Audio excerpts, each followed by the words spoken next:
Zdravo još jednom, dragi moji. I ovaj put imam za vas predivan i zanimljiv novčić. A pre toga, naravno, ako se niste pretplatili na moj kanal Miloš Strela, uradite to sada, tako što ćete pritisnuti zvonce i like ako vam se svidi video.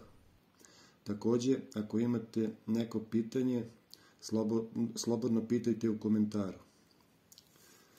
Pa da krenemo. Ovaj put imam 10 dinara iz Socijalističke Federativne Republike Jugoslavije iz 1977. godine. To je bio standardni opticajni novac od 1976. do 1981. godine. Izrađen je od bakra i nikla. Težine je 9,8 grama sa prečnikom 30 mm i debljinom 1,97 mm. Okruglog je oblika kao što vidite.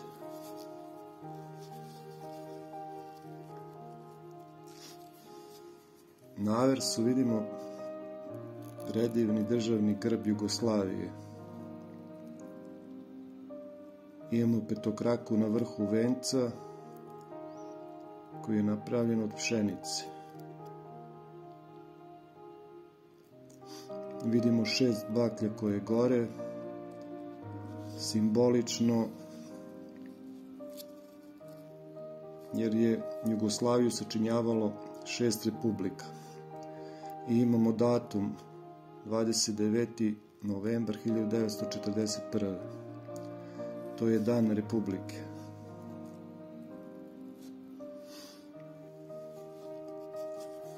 Na reversu imamo u sredini broj 10,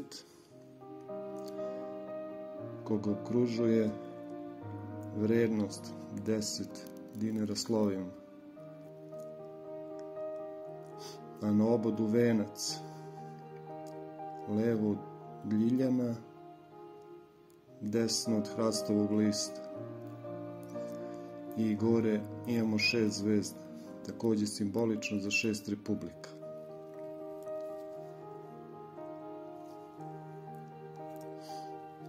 Veoma zanimljiv novčić sa interesantnom istorijom.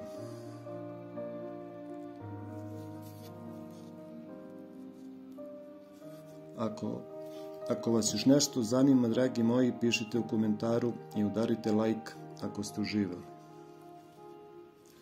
Do novog videa, pozdrav!